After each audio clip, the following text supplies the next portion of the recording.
اور دوسری بات، ہم حدیث بھی اگر پڑھ رہے ہیں تو اس میں بھی خالص نیت ہو کہ ہم عمل کریں گے، ثواب حاصل کریں گے، اللہ کی رضا۔ اب کوئی شخص یہ کہہ لے میں حدیث پڑھوں گا، لوگوں کو سناؤں گا، میرے علم کا چرچا ہوگا، یا کہ فلاں سے بحث و مباحثہ کرنا ہے، یہ نہیں۔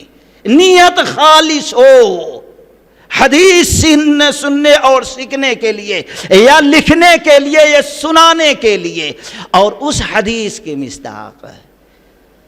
اللہ کرے ہم لوگوں کے سارے جو سامعین اور سامعات ہیں، اس حدیث کے سننے کے بعد اس حدیث کا مصداق اللہ ہم کو بنا دے۔ کون سے؟ جس کو امام ابن ماجہ، امام ابو داؤد علیہ الرحمہ نے نقل کیا، زید بن ثابت رضی اللہ تعالیٰ عنہ ایک لمبی حدیث نقل کرتے ہیں۔ اس کا شروع کا جملہ نظر اللہ مرعن سمع مقالتی فبلغها، آپ صلی اللہ علیہ وسلم نے فرمایا اللہ تعالیٰ اس شخص کو خوش خرم رکھے جس نے میرے کلام کو، میرے حدیث کو سنا اور لوگوں تک پہنچا دیا۔ جو حدیث سنے، حدیث کا علم حاصل کرے اور حدیث سے ہی تبلیغ کرے، اللہ کے نبی اس کو فضیلت اللہ کی طرف سے دے رہے ہیں کہ نبی کی دعا کا مصداق بن جائے گا۔ کون سی دعا؟ اللہ اس کے چہرے کو خوش خرم، کس طریقے سے خوش خرم رکھے گا؟ مطلب یہ ہے نظر اللہ کہ انسان کا جب دل خوش ہوتا ہے تو اس خوشی کا اثر فطری طور پر چہرے پہ آتا ہے۔ لوگ کہتے ہیں کیا بھائی خوشی سے آپ کا چہرہ چمک رہا ہے، دمک رہا ہے، نورانی ہے، کیوں؟ اس کا جب ہم اپنی غذا حدیث رسول کو بنا کر حدیث سنیں گے، اس کو پڑھیں گے، حاصل کریں گے، عمل کریں گے اور دوسروں تک پہنچائیں گے، تو اللہ کی قسم قلبی طور پر اللہ اس میں خوشی داخل کرے گا۔ جب دل خوش ہوگا تو اس خوشی کا اظہار چہرے سے ہوگا، لوگ کہیں گے کتنا نورانی چہرہ ہے۔ یہ ہے مطلب۔ تو اللہ کے نبی کی حدیث کے سننے کی برکت سے اللہ تعالی ہم تمام لوگوں کو یہ مقام حاصل کر دے۔ اس کے لیے نیت کا خالص ہونا ضروری ہے۔ نیت کا دار و مدار کتنا ہے، سوچو، آپ نیت کر لیے سونے جا رہے، تہجد پڑھنا ہے، لیکن خراٹے لے کر سو گئے، فجر کے لیے اٹھ رہے ہیں۔ اللہ کی قسم صرف نیت کرنے کی برکت سے اللہ تعالیٰ آپ کو تہجد پڑھنے کا ثواب دے دے گا۔ یہ اس لیے ہر معاملے میں نیت کا خالص ہونا ضروری۔ اور ترمذی کی وہ روایت جس میں نبی علیہ الصلوۃ والسلام نے فرمایا کہ ایک شخص ہے جس کو اللہ نے علم دیا اور مال دیا، اور وہ شخص علم کے موافق اپنے مال کو خرچ کرتا ہے، دین پھیلانے میں، غریب مسکین جہاں جہاں اللہ چاہتا ہے خرچ کرتا ہے۔ کتنا دیتا ہے اللہ؟ کم سے کم 1 کا 10، 1 کا 700، یہ کم سے کم ہے۔ لیکن قرآن آگے کہتا ہے دل میں جتنا خلوص ہو، نیت جتنی صحیح اور پیور ہو، اللہ کی قسم عمل میں اللہ اتنا ترقی اور اضافہ کرتے جاتا ہے۔ من ذا الذی یقرض اللہ قرضا حسنا فیضاعفہ لہ اضعافا کبیرا، بے شمار اللہ بدلہ دے گا، دنیا کا کوئی کمپیوٹر اس کو شمار نہیں کر سکتا۔ ایک شخص علم کے موافق صحیح جگہوں پر مال خرچ کیا، کتنا اجر رب کو معلوم۔ لیکن ایک انسان غریب ہے لیکن قرآن حدیث کا علم رکھتا ہے، کہتا ہے اللہ اس کو دیا ہے جیسے وہ صحیح جگہوں پہ خرچ کر رہا، اگر مجھے بھی اللہ دے، اللہ کی قسم ویسے میں بھی خرچ کروں گا۔ اللہ کے نبی نے فرمایا اس نے اچھی نیت کری، اللہ کی قسم جتنا خرچ کرنے والے کو ثواب ایک نیکی کم نہیں جتنا اس کو ثواب ملتا ہے، صحیح نیت کرنے کی برکت سے پورا ثواب اس کو بھی حاصل ہو جاتا ہے، حالانکہ 1 پیسہ بھی خرچ نہیں کیا، اس لیے نیت خالص پیور رب کی رضا کے لیے ہونا. اور دوسرا ہے جاہل ہے، اب مال دیا اللہ تعالیٰ، اب فلم دیکھنے میں خرچ کرتا ہے، فضول خرچی، دکھاوا، ریاکاری، شہرت، یہ وہ خرچ کرتا ہے. اللہ تعالیٰ کتنا گناہ دیتا سوچ دو، کوئی شمار اس کو نہیں کر سکتا. لیکن دوسرا ہے جاہل، وہ دیکھتا ہے ارے اللہ مجھے بھی ایسا دیتا تو انہیں 1 کروڑ کی گاڑی لیا، میں 10 کروڑ کی لاتا. اللہ اس کو دیا ہے، اتنے 25 کروڑ شادی میں خرچ کیا، 100 قسم کا کھانا بنا کے میں 150 قسم کا کھانا بناتا. یہ سوچتا ہے. اللہ کے نبی نے فرمایا جتنا خرچ کرنے کی وجہ سے اس جاہل کو گناہ ملا، صحیح نیت نہ ہونے کی وجہ سے گناہ میں یہ اتنا برابر کا حصے دار ہو گیا. اس لیے امام بخاری رحمۃ اللہ علیہ یہ حدیث یہاں پر نقل کر کے یہ ثابت کرنا چاہتے ہیں ہمیشہ اپنی نیت کو خالص اور اچھی رکھو. عمل نہیں بھی کر سکے تو اللہ صرف نیت پر تم کو اجر عظیم عطا کرے گا. اور دوسرے امام بخاری رحمۃ اللہ علیہ ہمیں اور آپ کو یہ پیغام دینا چاہتے ہیں اس حدیث کے ذریعے کہ نیت صحیح ہونے کی برکت سے اللہ تبارک و تعالی نے نبی علیہ الصلاۃ والسلام کو وحی کا خزانہ عطا کر دیا. کیسے؟ نبوت سے پہلے آپ نے ہر قسم کے گناہوں سے اپنے دل کو، اپنی زندگی کو پاک رکھا. مقصد یہ تھا اللہ کی رضا. شرک، بدعات، خرافات، رسم و رواج، جہالت، ضلالات، یہ جتنی بھی چیزیں تھیں اپنی زندگی کو پاک رکھا. نیت اتنی پاک، اتنی اچھی کہ اللہ کی قسم گھر چھوڑ کر آپ غار حرا میں چلے جاتے تھے. کتاب الوحی میں امام بخاری رحمۃ اللہ علیہ نے یہ حدیث نقل کی. چلے جاتے تھے. اب وہاں جاتے توشہ لے لیے، عبادت کر رہے ہیں. جب توشہ ختم ہو جاتا 1-2 دن کے بعد پھر آتے. کبھی کبھی آپ کی بیوی محترمہ حضرت خدیجہ رضی اللہ تعالیٰ عنہ لے کر آ جاتے تھے. نیت خالص تھی اللہ راضی ہو جائے، اللہ کی خوشنودی حاصل ہو جائے. جب اس طریقے سے نیت کو اچھی رکھا، اللہ کی قسم ایک وقت ایسا آیا کہ رب العالمین بھیج دیا جبریل امی کو. نیت پاک تھی، نیت اچھی تھی. جیسے کہ امام احمد بن حنبل رحمۃ اللہ علیہ مسند احمد کے اندر ایک واقعہ عبداللہ رضی اللہ تعالیٰ سے نقل کرتے. اللہ تبارک و تعالی نے اپنے بندوں کے دلوں کو جھانک کر دیکھا، میرے کس بندے کا دل سب سے زیادہ پاک صاف ستھرا ہے. تو دیکھا دنیا کے سارے انسانوں میں سے سب سے پاکیزہ دل رب کو نبی کا نظر آیا. تو رب نے اپنی رسالت کے لیے نبی رحمت کو چن لیا. پھر اس کے بعد جھانک کر دیکھا تو صحابہ اکرام کا دل پاکیزہ نظر آیا، اچھا نظر آیا. تو نبی کی وزارت کے لیے صحابہ کو متعین کر لیا. جب نبی کا دل، نیت پاک صاف تھی تو ایسے وقت میں جبریل امی کو رب نے بھیجا. کہا پڑھو کھینچ کر. کہا مجھے پڑھنا نہیں آتا. پھر کھینچا، چھوڑا، کہا پڑھو. کہا پڑھنے. 3 بار ایسا ہوا. کھینچ کر سینے سے لگا کر جکڑ کر چھوڑ دیا. کہا پڑھ اقرأ بسم ربک الذی خلق خلق الانسان من علق اقرأ وربک الاکرم الذی علم بالقلم علم الانسان ما لم يعلم. اب اللہ کے نبی علیہ الصلاۃ والسلام پڑھنا شروع کر دیے. اور کلمے سے پہلے، نماز کا حکم آنے سے پہلے دوستو، آج دنیا کہتی ہے علم میں مسلمان کمزور ہیں، پیچھے جا رہے ہیں. یہ آج کہا جا رہا ہے، لیکن اللہ کی قسم ہمارے ایمان کی شروعات ہی ہوتی ہے اقرأ بسم ربک الذی خلق سے۔ پڑھ سب سے پہلے اس رب کے نام پر جس نے تجھ کو پیدا کیا ہے۔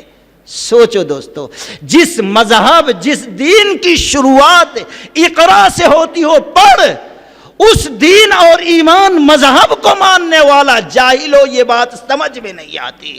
اللہ کے نبی کہتے ہیں طلب العلم فریضہ، جتنے ایمان کے ماننے والے ہیں، نبی کے اوپر ایمان لانے والے، سارے مرد عورت پر علم کا حاصل کرنا فرض اور ضروری ہے۔ یہ وحی کی پہلی شروعات ہے، اور حکم کیا آ رہا ہے ہم پڑھتے ہیں گزر جاتے ہیں۔ تو خیر، آپ یہاں سے چلے، ڈرے ہوئے ہیں، کانپ رہے ہیں، گھر پہنچتے، چادر اڑھاؤ، چادر اڑھا دی گئی۔ تھوڑی دیر کے بعد یہ ڈر خوف تھوڑا ختم ہوا تو واقعہ بیان کرتے ہیں، بیوی محترمہ مجھے میری جان کا خطرہ ہے۔ کیا ہوا؟ ایسا ایسا ہے، ایسا ہے۔ تو کہتے ہیں کلا واللہ لا یخزیک، کلا واللہ لا یخزیک اللہ انک لتصل الرحم۔ اللہ کی قسم ہرگز ہرگز اللہ آپ کو رسوا نہیں کرے گا، ذلیل نہیں کرے گا۔ کیوں ذلیل نہیں کرے گا؟ کیوں رسوا نہیں کرے گا؟ کیوں نقصان اور خسارے میں آپ نہیں پہنچ سکتے؟ اس کی وجہ بیان کی جا رہی ہے۔ آپ رشتوں کو جوڑنے والے ہیں، کتنا اہم ہے۔ اللہ کے نبی نے فرمایا کہ تم میں سے جو شخص یہ پسند کرتا ہے اس کے مال میں اضافہ ہو، اس کی عمر لمبی ہو، وہ بری موت نہ مرے، اس کو چاہیے کہ وہ رشتوں کو جوڑنے والا بن جائے۔ آج یہ چیز ختم ہے۔ کیوں؟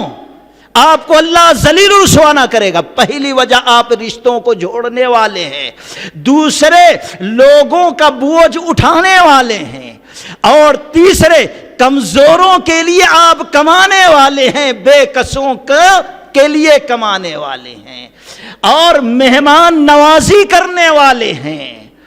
اور جو کمزور ہے، ناحق والے حق جتا کر اس کا حق ہڑپنے والے، آپ ان کمزوروں کی مدد کر کے ان کو حق دلانے والے، تو کیسے اللہ آپ کو ذلیل و رسوا کرے گا؟ نبی کو تسلی ہوئی، اور پھر ساتھ میں لیا گئے ورقہ بن نوفل جو عیسائی ہو چکے تھے، عبرانی زبان جانتے تھے۔ کہا اے چچا زاد بھائی، دیکھو اپنے بھتیجے کو کیا گزر رہی ہے۔ نبی علیہ الصلوۃ والسلام پورا واقعہ بیان کرتے ہیں تو ورقہ بن نوفل کہتے ہیں اللہ کی قسم یہ وہی ناموس، وہی فرشتہ ہے جو فرشتہ موسیٰ علیہ السلام پر، دوسرے نبیوں پر آیا کرتا تھا۔ کاش کہ اس وقت میں زندہ رہتا جب آپ کی قوم آپ کو آپ کے گھر، آپ کے وطن، آپ کے بستی سے نکالے۔ کہا ایسا بھی ہوگا؟ کہا ابھی تک ایسے ہی ہوتے آیا ہے۔ جو شخص حق اور اللہ کے پیغام کو سنایا، اس کی قوم نے اس کو اس کے گھر سے نکالی ہے۔ کہتے ہیں کاش کہ میں اس وقت ہوتا آپ کی مدد کرتا۔ لیکن اس کے تھوڑے دنوں کے بعد ورقہ بن نوفل انتقال کر گئے۔ اس واقعہ سے ایک پیغام اور ہے، سمجھ میں آتا۔ لوگ کہتے ہیں جوانوں میں سب سے پہلے ابو بکر صدیق رضی اللہ تعالیٰ عنہ اسلام لائے، بچوں میں علی رضی اللہ تعالیٰ عنہ، خواتین میں حضرت خدیجہ رضی اللہ عنہ۔ لیکن یہ حدیث بیان بتاتی ہے کہ سارے لوگوں میں سب سے پہلے ورقہ بن نوفل اسلام قبول کیے، کیونکہ بعد میں آپ سے پوچھا گیا اللہ کے نبی علیہ الصلوۃ والسلام ان کا مقام کہاں؟ آپ نے فرمایا مجھے بتایا گیا وہ جنتی لباس میں جنت کے اندر ہیں۔ گویا نبی پر سب سے پہلے ورقہ بن نوفل ایمان لا چکے تھے۔ تو خیر، یہ نیت خالص تھی اللہ کی رضا کے لیے، تو اللہ تبارک و تعالی نے الرحمت للعالمین، خاتم النبیین، امام المرسلین محمد الرسول اللہ صلی اللہ علیہ وسلم کا مقام آپ کو عطا کر دیا۔ اس لیے اگر ہم جو عمل کرتے ہیں اللہ کی رضا کے لیے، اس میں بھی ہماری نیت خالص ہو، تو اللہ تبارک و تعالی ہمارے ایمان کو نہ جانے کس بلندی تک پہنچا کر دنیا اور آخرت میں ہم کو سر بلند کر دے گا۔ یہ جو ہمارے اوپر ذلت و رسوائی ہے، اس کا خاتمہ اللہ تبارک و تعالی کر دے گا۔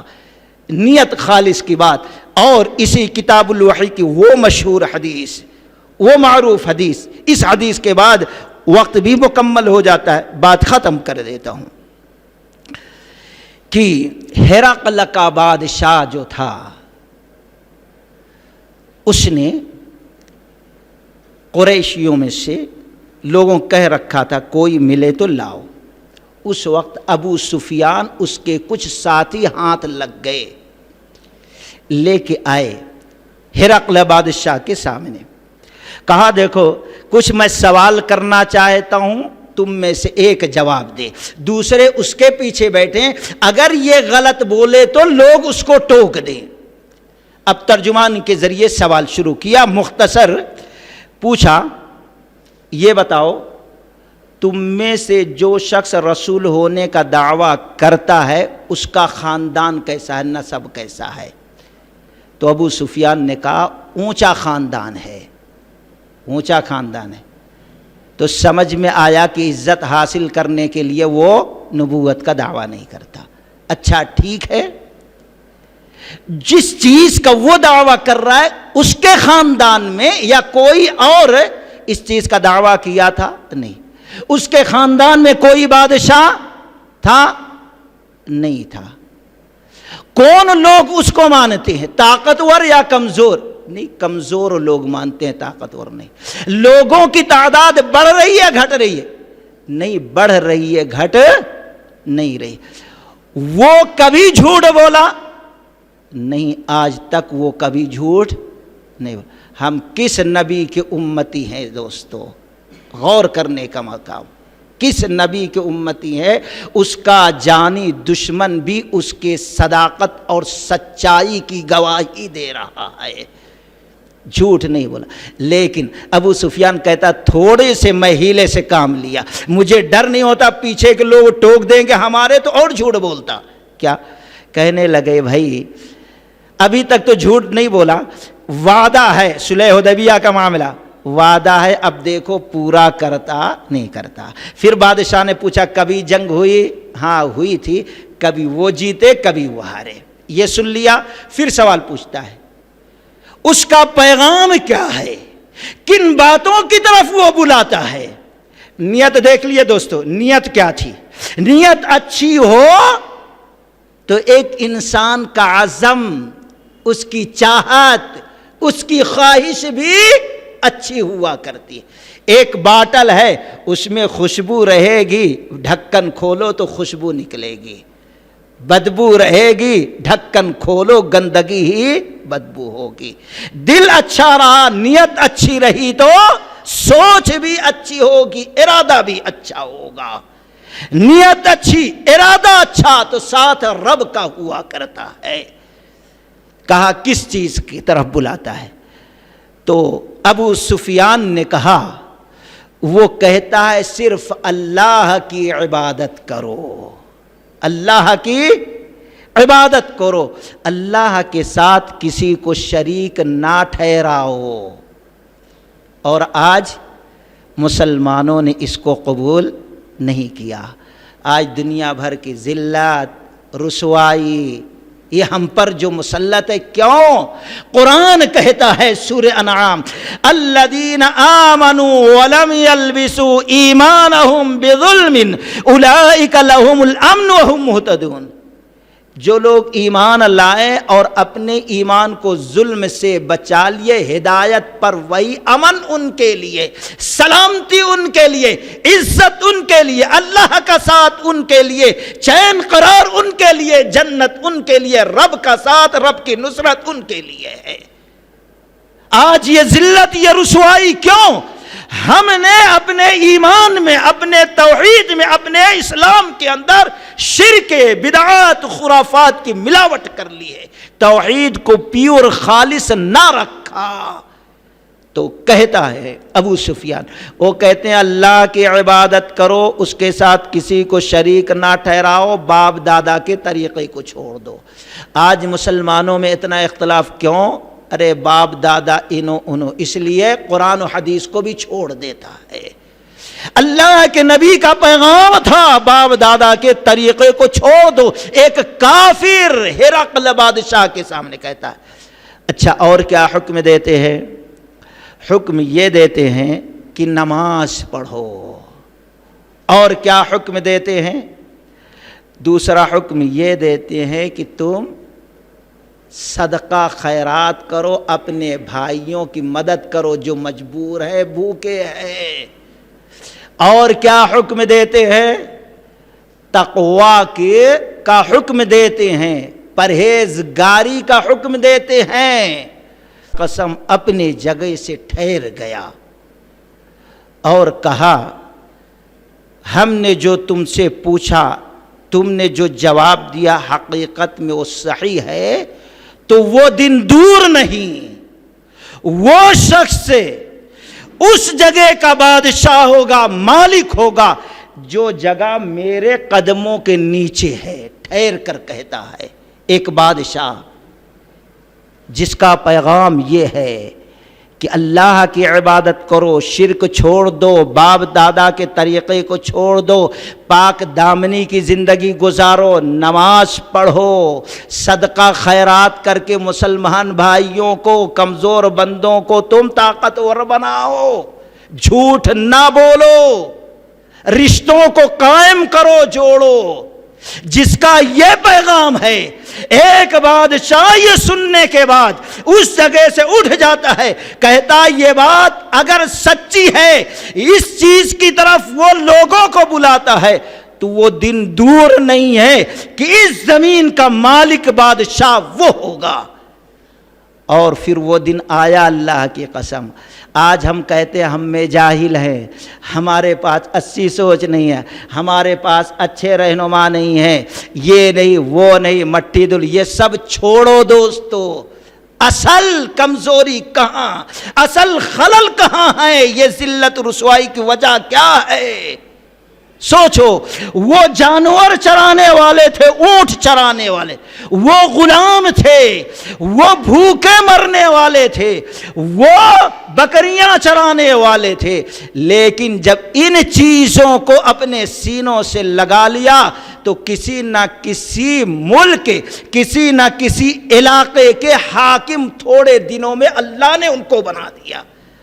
آج سالوں گزر گئی، صدیاں گزر گئی، لیکن ذلت رسوائی ختم نہیں، مسلمانوں کی تعداد کم نہیں۔